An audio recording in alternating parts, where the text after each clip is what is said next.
कच्चे तेल के फिसलकर अमेरिका और ईरान के बीच युद्ध शुरू होने से पहले के लेवल पर आने के चलते आज मार्केट में शानदार रौनक रही, लेकिन दिन के आखिरी 1.5 घंटे में पूरा माहौल ही बदल गया। इंट्राडे में घरेलू इक्विटी बेंचमार्क इंडेक्सेस सेंसेक्स और निफ्टी 50 तो करीब 1% उछल पड़े, लेकिन फिर मुनाफा वसूली के साथ साथ आईटी और मेटल सेक्टर में बिकवाली के दबाव में अधिकतर गायब हो गई। सेंसेक्स इंट्राडे हाई से 800 पॉइंट्स टूट गया तो निफ्टी भी 23,250 के पार जाकर फिर 24,050 के नीचे तक गया। ब्रॉडर लेवल पर भी ऐसा रुझान दिखा और निफ्टी मिड कैप 100 और निफ्टी स्मॉल कैप 100 आधे फीसदी की बढ़त गवाते हुए आधे फीसदी से अधिक की गिरावट के साथ बंद हुए। सेक्टर वाइज मार्केट को आज ऑटो सेक्टर से तगड़ा सपोर्ट मिला, जिसने मार्केट को बहुत नीचे नहीं आने दिया। निफ्टी ऑटो आज 2% से अधिक की बढ़त के साथ बंद हुआ है। वहीं दूसरी तरफ आईटी सेक्टर ने मार्केट को नीचे लाने की काफी कोशिश की, जिसका निफ्टी इंडेक्स आधे फीसदी की बढ़त गवाते हुए आधे फीसदी से अधिक की गिरावट के साथ बंद हुआ।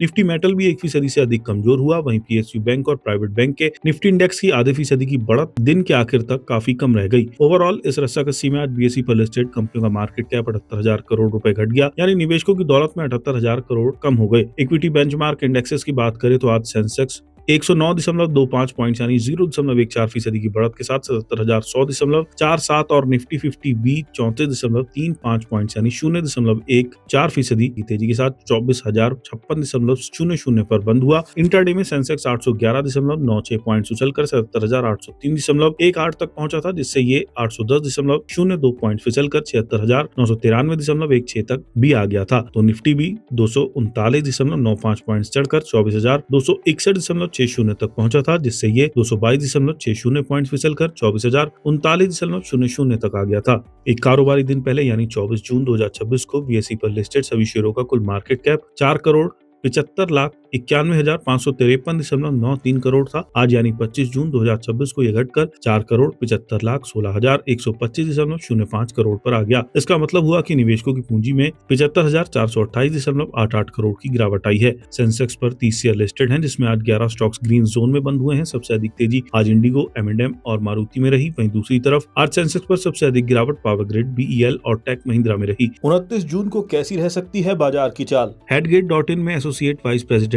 HNI and derivatives Riyank Arora का कहना है कि भारतीय इक्विटी मार्केट में आज का ट्रेंड सेशन थोड़ा पॉजिटिव रहा। दिन भर उतार चढ़ाव सीमित दायरे में रहने के बावजूद बेंचमार्क इंडेक्सेस बढ़त के साथ बंद हुए। अहम सपोर्ट लेवल के ऊपर बने रहना लगातार खरीदारी की रुचि को दिखाता है। मार्केट में नए ट्रिगर्स आने से पहले निवेशक सोच समझकर कदम उठा रहे हैं। निफ्टी 30 अंक यानी 0.12 बढ़कर 24,050 पर बंद हुआ। ये इंडेक्स 24,000 के अहम लेवल के ऊपर बना हुआ है, जो बताता है कि शॉर्ट टर्म में ट्रेंड पॉजिटिव है। इसके लिए तत्काल सपोर्ट 24,000 से 23,950 के आसपास है और इसके बाद 23,850 के आसपास मजबूत सपोर्ट जोन है। ऊपर की तरफ रेजिस्टेंस 24,100 से 24,150 और उसके बाद 24,050 पर दिख रहा है। लगातार इन लेवल के ऊपर बने रहने से और बढ़त का रास्ता खुल सकता है। बीएसई सेंसेक्स 105 अंक यानी 0.14% बढ़कर 77,100 पर बंद हुआ। इंडेक्स सीमित दायरे में ट्रेड करता रहा, लेकिन पॉजिटिव जोन में बंद होने में कामयाब रहा, जो निचले लेवल पर लगातार खरीदारी का सपोर्ट दिखाता है। इसलिए तत्काल सपोर्ट 76,900 से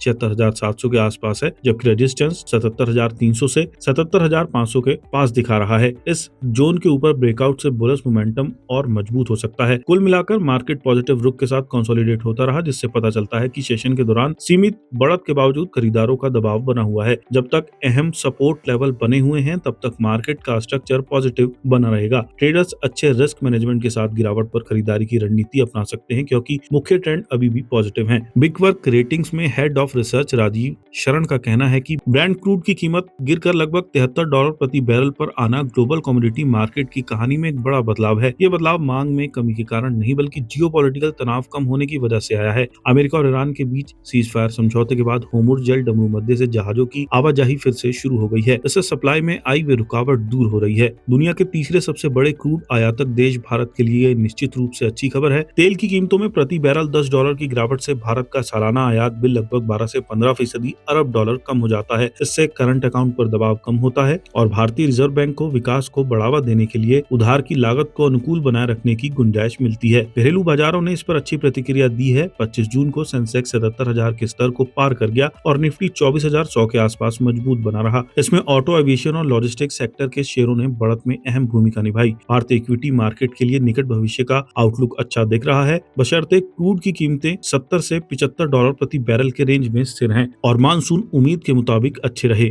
एक्वेरियस वेल्थ के एमडी और बिजनेस हेड अंकुर पुंज का कहना है कि बाजार में लंबी छुट्टी से पहले निवेशकों ने कारोबारी सत्र की अंतिम हिस्से में मुनाफा वसूली की, जिससे बाजार मामूली बढ़त के साथ बंद हुआ। चूंकि मुहर्रम के कारण शुक्रवार को बाजार बंद रहेंगे, इसलिए निवेशकों ने अपनी इक्विटी होल्डिंग कम कर दी। भू राजनीतिक तनाव और कच्चे तेल की कीमतों में उतार चढ़ाव के कारण ग्लोबल मैक्रो इकोनॉमी पर अभी भी अनिश्चितता के बादल छाए हुए हैं। ऐसे में निवेशकों के लिए चुनिंदा शेयरों में खरीदारी करना एक बेहतर विकल्प हो सकता है।